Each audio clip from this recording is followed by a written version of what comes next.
안녕하십니까. 심층 분석 시간입니다. 오늘은 여러분들께서 관심이 아주 많으신 우리 한국 해군의 이지스 구축함 그리고 일본 해군의 이지스 구축함 전력 비교를 해드리겠습니다.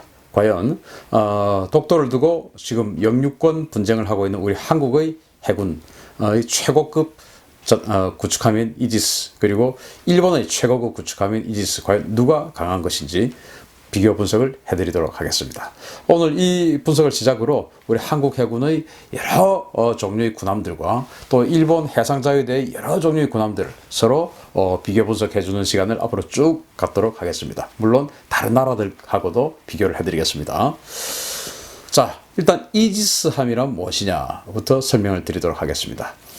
이 배가 최초의 이지스함인 타이콘데로가, 미국의 타이콘데로가라고 하는 이지스 군함인데요. 여기 보시듯이 이지스라고 하는 것은 신들의 왕인 제우스가 자신의 딸인 전쟁의 여신 아테나에게 하사한 방패입니다.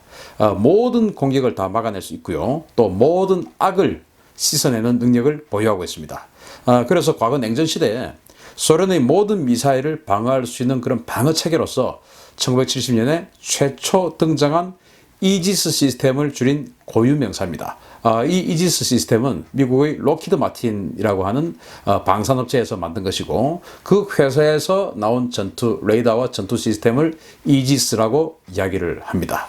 자, 다음 그러면은 지금 전 세계의 이지스함 보유국 현황을 말씀드리도록 하겠습니다.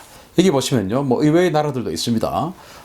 여기 보시면 제일 위에 노르웨이의 프리드요프 난센급이라고 하는 이지스 구축함을 노르웨이가 5척을 보유를 하고 있습니다. 사실 노르웨이 같은 경우에 그 수산업을 아주 왕성하게 하는 그런 나라고, 또 소련의 그 발틱 함대, 지금의 러시아의 발틱 함대 바로 코앞에 있기 때문에 사실 러시아 함대로부터 굉장한 어떤 그 주권적 위협을 받고 있는 나라입니다. 그래서 노르웨이가 의외로 이렇게 해군에 많은 투자를 합니다.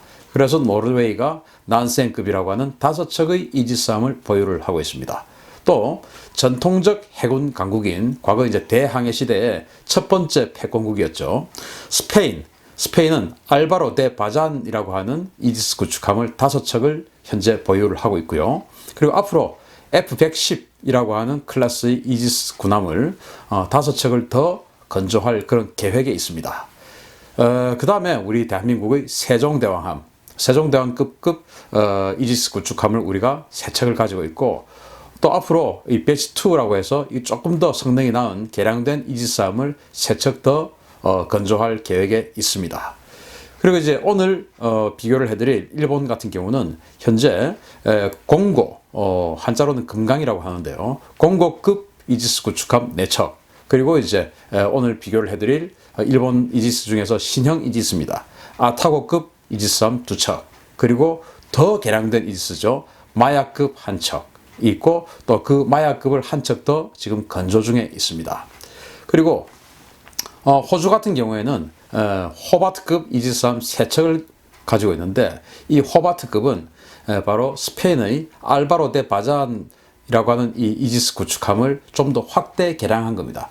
스페인으로부터 지금 구매를 한 것인데, 원래 스페인으로부터 직도입을 하려고 했는데 호주의 그 조선 회사들의 노조들의 반대 때문에 호주에서 직접 이제 건조를 하게 되었죠. 그러나 이 호주 이 조선 회사들의 그 노조들의 어떤 그 무리한 요구 때문에 이 이지스함 한 척 건조비가 2조 5천억 원 정도까지 치솟았습니다. 우리 이지스함 같은 경우는 1조 원 정도 되죠. 그래서 사실은 뭐 호주가 해군력에 많은 예산을 투입을 했는데, 잠수함이다, 이 이지스 구축함이다, 또 여러 가지 또 군함이다, 이런데 굉장히 많은 예산을 투입했는데 사실 호주 해군이 생각만큼 강하지 않아요. 그게 바로 노조로 인해서 굉장히 막대한 해군력 비용이 낭비가 됐는데, 앞으로 제가 시간을 좀 내어서 호주 해군이 노조가 어떻게 말아먹었냐 하는 그런 것도 제가 따로 심층 분석을 해드리도록 하겠습니다.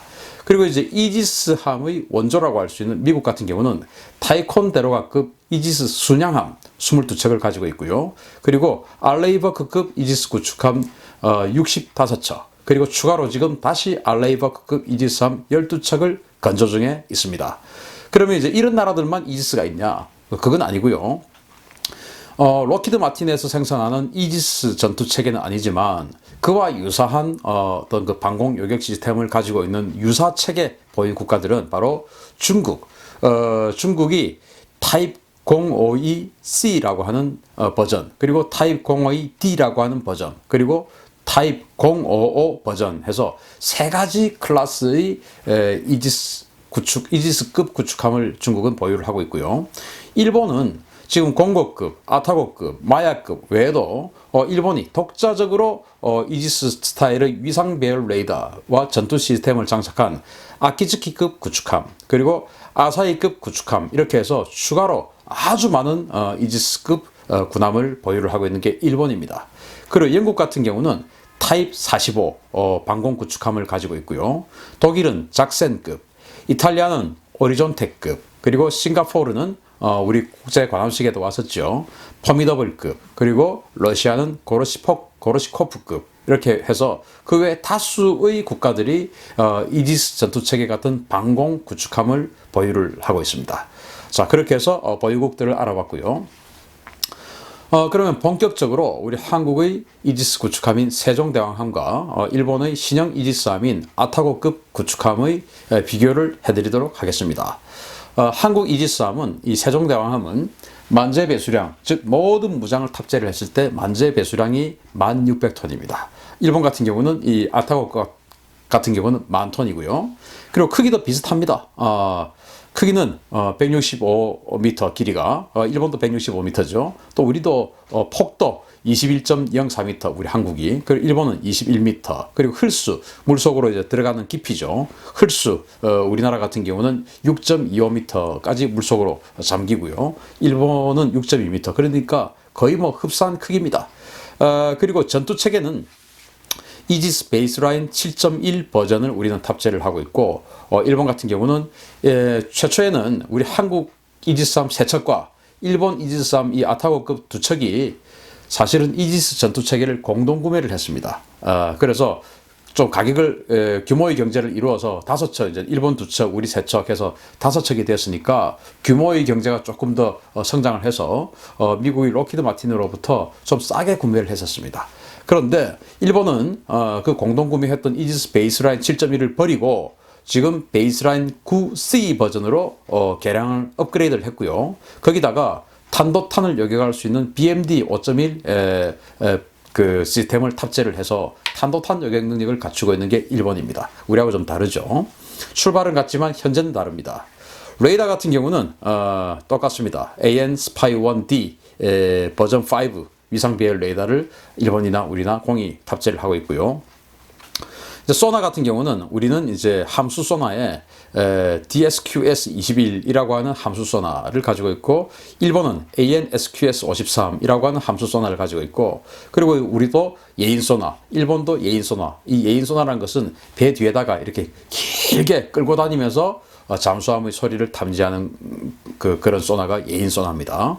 그리고 무장은 한 포가 각각 한 문씩 있습니다. 우리도 그렇고 일본도 그렇고 MK45 127mm 5인치죠. 5인치 한 포 한 문씩을 일본과 우리가 공이 똑같은 걸 장착을 하고 있고, 그리고 이제 이지스 구축함의 가장 중요한 것이 방공 능력입니다. 이 전투기나 적의 미사일 같은 것을 요격하는 방공 능력인데, 그 방공 능력을 가지고 있으려고 하면은 바로 대공 요격 미사일이 있어야 되겠죠. 그래서 우리는 MK41이라고 하는 그 미국제 수직 발사관을 80셀이라고 하는데 80개를 장착을 해서 그 80개 안에 SM2 스탠다드 2 미사일이죠. 이 SM2 블록 3B 미사일을 80발을 장착을 해놓고 있습니다. 일본 같은 경우는 이 역시 수직발사관 우리하고 똑같은 수직발사관입니다. MK41 수직발사관 96셀을 장착을 하고 있는데, 여기에다가는 우리는 SM2만 장착하고 있지만 일본은 SM2, SM3, 그리고 SM6, 그리고 아스록이라고 하는 대잠 미사일, 잠수함을 공격하는 미사일이죠. 이렇게 대잠 미사일까지 골고루 탑재를 해놓고 있다라는 게 우리하고의 차이점이고, 우리는 또 거기서 다시 또 일본하고 또 차이점이 뭐냐?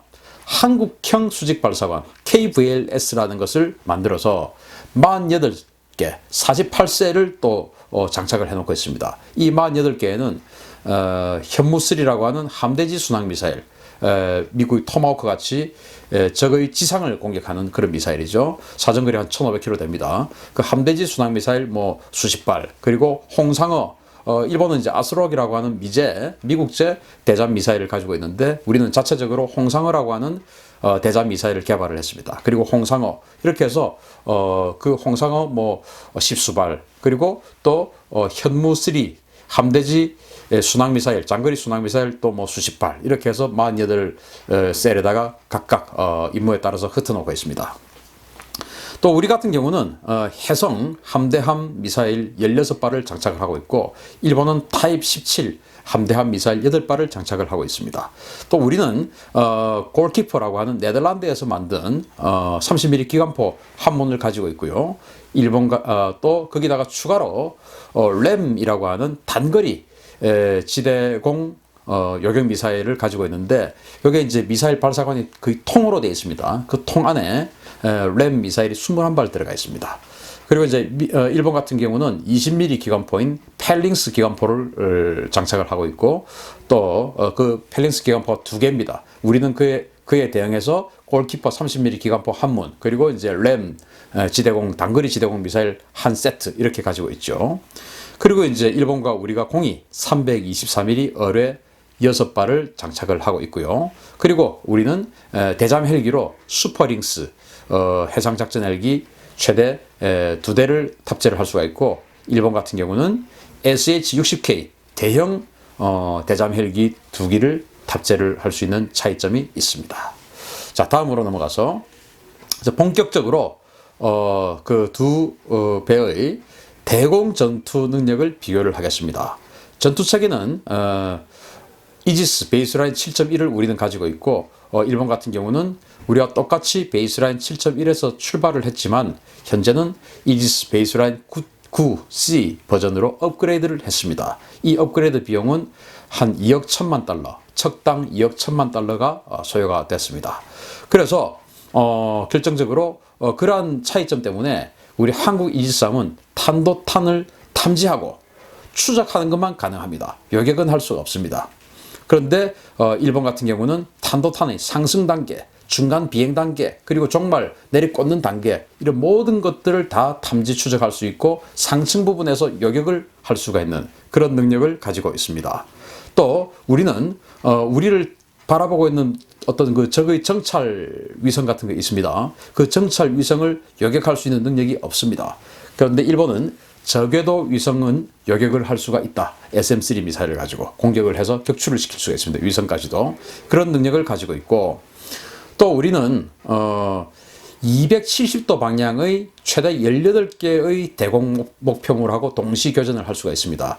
근데 양사방을 따지면 360도 아니겠습니까? 그런데 이 세종대왕급 이지스함에는 표적 조사기라는 것이 일루미네이트라고 하는데, 이 표적 조사기가 하나당 90도 정도를 커버를 합니다. 그런데 이 세종대왕함에 그 표적 조사기가 3개가 있습니다. 그러다 보니까 90도, 90도 3개니까 90도 하면은 270도입니다. 그래서 그 각각의 표적 조사기가 동시에 6개의 표적을 조사를 해서 교전을 할 수가 있습니다. 미사일을 날려보낸 것을 그 표적 조사기가 미사일을 날려보내서 적의 미사일 또는 적의 항공기를 이제 격추를 시키는 어떤 그 지시봉이다.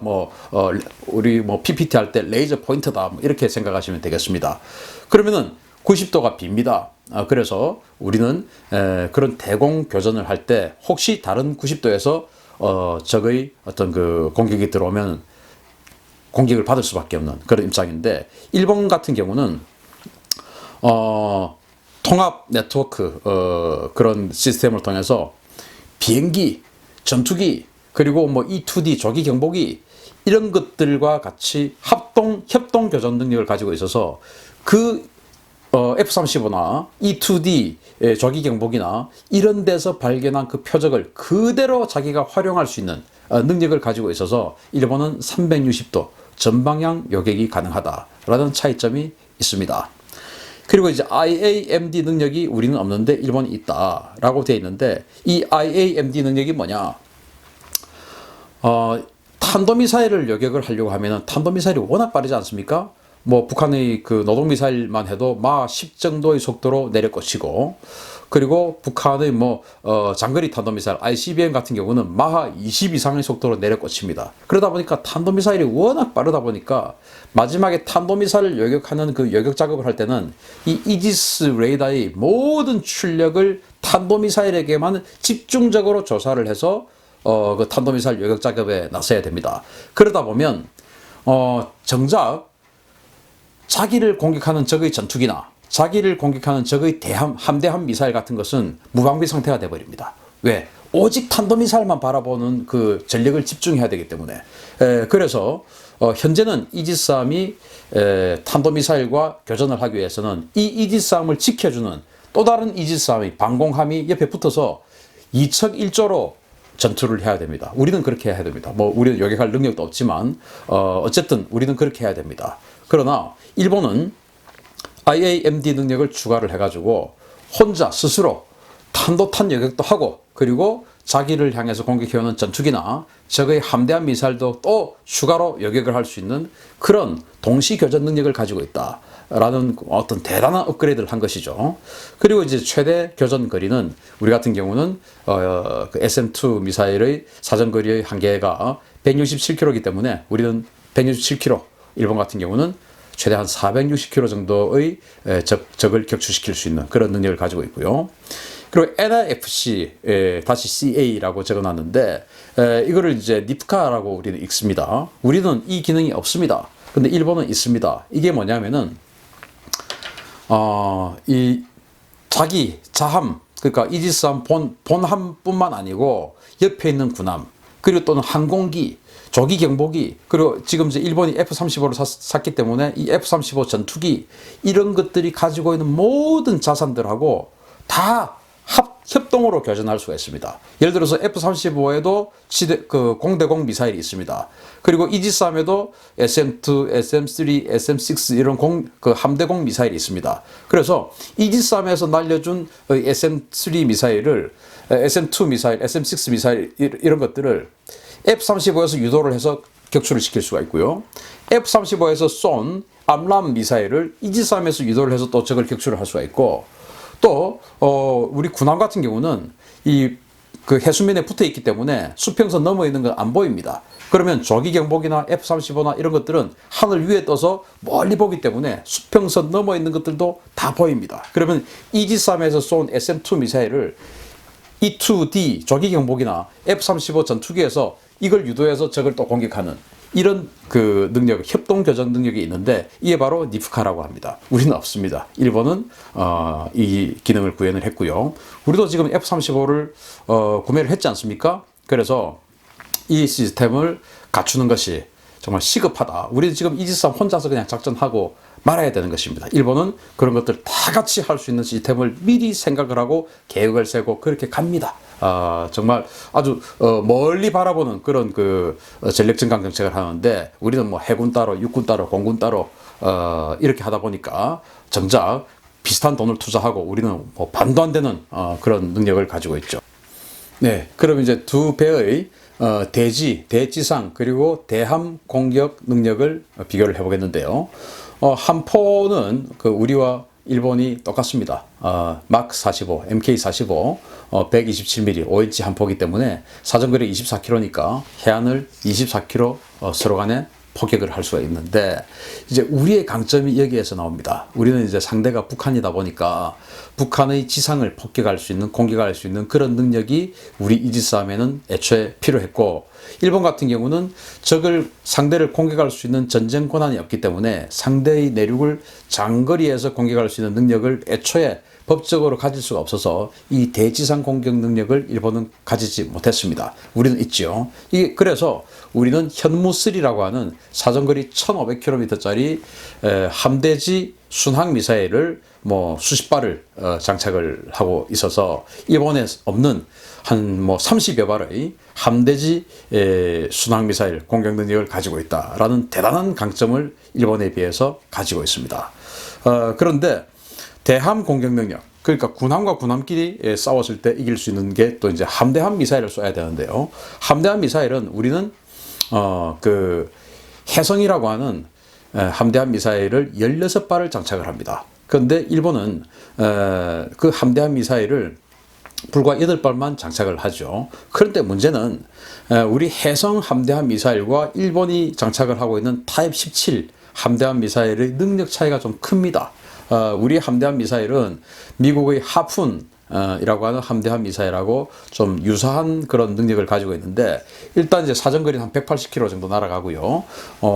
날아가면서 뭐 똑바로 날아가는 게 아니고 웨이포인트, 변침점이라고 해서, 예를 들어서 먼저 쏜 것은 여기 보내고, 두 번째 쏜 것은 여기 보내고, 세 번째 쏜 것은 이쪽으로 보내고, 뭐 이렇게 해서 다르게 쐈지만은 결국 그 적함에 들어갈 때는 동시에 들어가게끔 이렇게도 쏠 수가 있고요. 또 쐈는데 만약에 이제 적이 제밍을 한다든지 뭐 이렇게 해가지고 명중하지 못하고 시체말로 헛발칠 수가 있습니다. 그러면은 터지지 않으면 다시 돌아와서 다시 공격할 수 있는 그런 그 능력이 또 있고요. 그리고 마지막에 이제 시 스키밍을 해가다, 이거는 뭐 함대함 미사일 대부분 다 있는 능력인데, 아주 해수면에 붙어서 쭉 날아가다가 마지막에 적함이 있으면 쭉 올라가가지고 내려꽂는 팝업 기동까지도 하는 그런 이제 글로벌 스탠다드 정도 수준의 그런 함대함 미사일을 우리는 16발 정도를 가지고 있고요. 근데 문제는 일본도 사실 그 정도 능력까지를 쭉 가지고 있다가 타입 17, 그러니까 작년에 개발 완료를 했어요. 이 함대함 미사일을. 이거 17년도란 말이에요. 이 17 함대함 미사일은 최대 사거리가 300km입니다. 우리보다 훨씬 길지요. 그리고 문제는 항공기와의 협동 교정 능력을 가지고 있어요. 우리 해성이나 미국의 하푼 같은 경우는 어떻게 하냐면은, 이 함대함 미사일이 날아갈 때 어떻게 쏘냐면은, 적 함대가 저쪽에 있다. 그러면 저쪽을 일단 날려보냅니다. 그래서 그 정도로 대충 날려보내면은 이게 쫙 날아가다가 마지막에 가서 레이더를 켜고 쫙 보면서 자기 이 레이더에 판별이 되는 가장 큰 어떤 그 표적, 그것을 향해서 공격하게 됩니다. 그러니까 나는 아타고를 공격하려고 했는데 이 레이더가 아타고를 인식하지 못하고 뭐 다른 무라사메나 타카나미나 이런 것들을 인식하고 그걸 공격할 수도 있는 것이죠. 또는 아타고에서 쏘는 뭐 체프나 플레어 같은 현혹 그 회피 장치에 속아서 그걸 때릴 수도 있는 것이죠. 왜냐? 멀리서 대충 그쪽으로 날려보내는 것이기 때문에 가서 대충 그 가까이 가서 레이더를 켜고 이제 레이더에 걸리는 놈을 찾아서 공격하는 것이 해성이나 하푼의 메커니즘입니다. 그런데 이제 일본의 이 17식 미사일 같은 경우는 비행기하고 항공기하고 협동 교전 능력이 있어요. 그래서 이 항공기는 멀리서 위에서 보기 때문에 보입니다, 배가. 그래서 이 17식 함대함 미사일은 정확하게 아타고면 아타고, 무라사메면 무라사메, 그 놈을 찍어서 딱 그 놈을 공격하게끔 날려보내는 것이고, 우리 해성이나 하푼 같은 경우는 대충 그 지역으로 날려보내는 것입니다. 그러니까 정확도가 아주 다른 것이죠. 거기다가 이 17식 미사일 같은 경우는 TVC라고 해서 추력 편향 노즐이라고 하는데, 이 미사일 뒤에 뭐 이거 좀 기술적으로 들어가면은 더 어려워지니까 뭐 좀 거기서 끊고요. 하여튼 이 미사일 뒤에 이 노즐이, 이 연기, 이 화염을 분사하는 노즐이 스스로 막 움직이는 거예요. 그래서 기동성이 아주 높아지는 겁니다. 우리 그 하푼이나 해성보다 훨씬 더 강력한 기동성을 가지고 있는 것이 이 추력 편향 노즐을 장착한 17식 미사일이고요. 예를 들면 항공기 중에서 가장 기동성 좋은 항공기가 F-22 아니겠습니까? 그 F-22가 추력 편향 노즐을 가지고 있어요. 그리고 공격을 하게 되면 적은 일단 상대는 제밍을 하게 됩니다. 그런데 그 항제밍 능력까지 탁월하다라고 알려져 있어서 현존하는 최고의 아음속, 초음속은 아니니까 아음속 대함 미사일로 평가받고 있는 게 이 일본의 17식 함대함 미사일입니다. 따라서 우리는 좀 성능이 떨어지는 해성 함대함 미사일을 16발 가지고 있고, 일본은 8발에 불과하지만은 아주 성능이 좋은 17식 미사일을 가지고 있기 때문에 저는 이 함대함 능력은 일본의 소폭 우세가 아닐까라고 저는 판정을 하고 합니다. 자, 그 다음에 군함의 가장 강력한 적은 잠수함입니다. 적의 잠수함인데, 그래서 군함이 생존하기 위해서는 적의 대한 미사일로부터 생존하는 것도 중요하고 또 적의 항공기로부터 생존하는 것도 중요하지만 그 무엇보다도 적의 잠수함을 찾아내고 공격하고 그 잠수함을 회피하는 것이 가장 중요합니다. 그래서 대잠 전투 능력이 어떻게 되냐가 아주 중요한 요소인데, 예를 들어서 우리는 이제 이 함수 소나가 DSQS-21이라고 하는 소나인데, 이 그 함수 소나, 그리고 이 배 뒤에다 끌고 쫙 다니는 그 예인 소나, 이게 이제 우리는 타스라고 하는 예인 소나인데, 이 소나들이 아주 구형입니다. 그래서 이게 얼마나 구형인가 하면은, 우리가 2000년대 중반 이후에 2010년 넘어서 인천급이라고 하는 2300에서 한 2800톤 정도 되는 중소형 그 호위함을 우리가 지금 대량으로 만들고 있거든요. 그 인천급에 들어가는 타스와 그러니까 예인 소나와 함수 소나보다 더 구형입니다. 더 성능이 떨어진다는 겁니다. 1조 원짜리 이지스함의 가장 중요한 방어 능력인 대잠 능력이 3천억 원짜리 그 호위함, 한국형 호위함보다 더 대잠 능력이 떨어진다라는 어처구니 없는 일이 지금 우리 이지스함에 벌어지고 있습니다. 반대로 일본 같은 경우는 최신형 소나를 장착을 하고 있죠.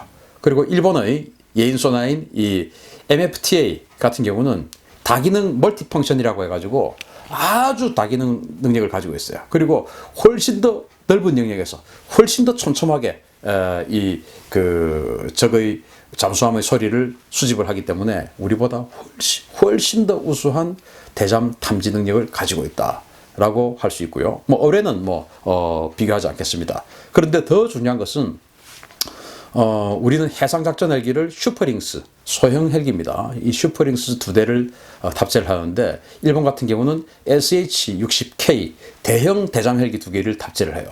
이게 압도적인 능력 차이입니다. 우리 같은 경우는 소형 헬기이기 때문에 링스 하나가 떠가지고 이 비행을 오래 할 수도 없습니다만은 워낙 작기 때문에 여기에다가 이 소나를 장착을 하고 소나 외에 어뢰를 또 장착을 해서 이 헬기가 멀리 날아가가지고 적 잠수함을 발견하면 거기서 어뢰를 쏴서 바로 공격을 해야 되는데, 이 링스 헬기는 너무 덩치가 작아서 소나를 탑재를 하면은 어뢰를 탑재를 할 수가 없어요.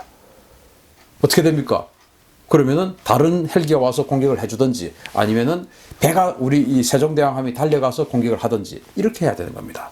그런데 이 일본의 SH-60K 같은 경우는 우리가 지난번에 그 대잠 헬기 도입 사업을 할 때 와일드캣, 영국의 와일드캣이냐 아니면 미국의 MH-60이냐 이걸 가지고 이제 하다가 미국의 MH-60R이 너무 비싸서 우리는 영국의 와일드캣을 도입을 했고, 그게 뭐 방산비리다 뭐다 해가지고 뭐 합참 의장까지 잡아가고 이런 일들이 발생을 했던 적이 있는데요. 어쨌든 그 우리가 비싸서 못 사겠다라고 해서 못 샀던 그 MH-60R보다 훨씬 더 대형이 바로 SH-60K입니다. 일본은 그걸 더 확대 개량을 해가지고 거기다가 많은 무장 그리고 더 멀리 더 오래 비행을 할 수 있는 능력을 부여를 했고요. 또 거기다가 더 중요한 것이 이 SH-60K와 이 아타고 이지스함은 서로 간에 모든 데이터를 실시간 데이터 링크를 해가지고 협동 전투 능력이 있습니다. 협동 전투 능력이라는 게 얼마나 무서운가 하면은 예를 들어서 아타고에서 발사한 이 대잠 미사일을 SH-60K에서 유도를 하고 그걸 가지고 또 공격을 할 수도 있고, 이 SH-60K에서 탐지한 이 어떤 그 적의 잠수함 정보를 아타고에서 스스로 따로 연락 없이 바로 그냥 그것을 공격할 수도 있고, 이런 서로 간에 공유하는 그런 능력을 이 아타고는 가지고 있어서 대잠 능력에 있어서는 우리 한국 이지스함보다 압도적인 우위에 있다라고 말씀드립니다. 자, 그래서 총평으로 들어가면 탄도탄 요격 능력은 우리는 없습니다. 그런데 일본은 가지고 있죠. 그래서 탄도탄 요격 능력 일본 아타고가 압승, 항공기 요격 능력 역시 아타고가 압승, 그리고 함대함 공격 능력 저는 뭐 백중 열세, 백중 이렇게, 우리는 이제 16발, 일본은 8발인데 그렇지만 일본은 8발 숫자가 적지만 성능이 압도적이라서 백중 이렇게 판단을 합니다. 그리고 함대지 공격 능력은 우리는 30여 발의 현무3 1500km짜리 사정거리의 함대지 순항미사일을 가지고 있기 때문에 이 부분에 있어서는 우리 세종대왕급 이지스 구축함이 압승, 그리고 대잠전 아까 제가 방금까지 제가 열변을 토했지 않습니까? 역시 아타고가 압승입니다. 전체적으로 봐서 아타고급 이지스함이 우리 세종대왕함보다 압도적으로 성능이 좋다라고 정말 안타깝고 울분이 치밀어 오르지만은 그렇게밖에 말씀드릴 수가 없습니다.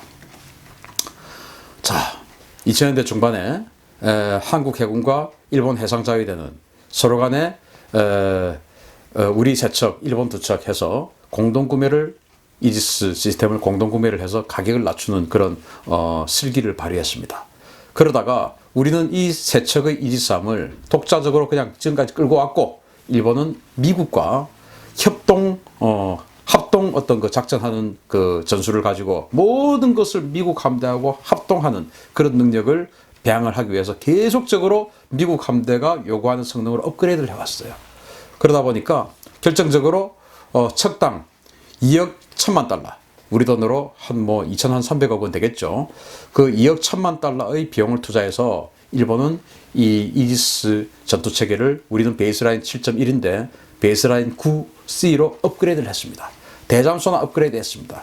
함대함 미사일 업그레이드 했습니다. 그러다 보니까 지금에 와서 불과 10년 만에 이 두 배의 성능은 천지 차이가 되어버렸습니다.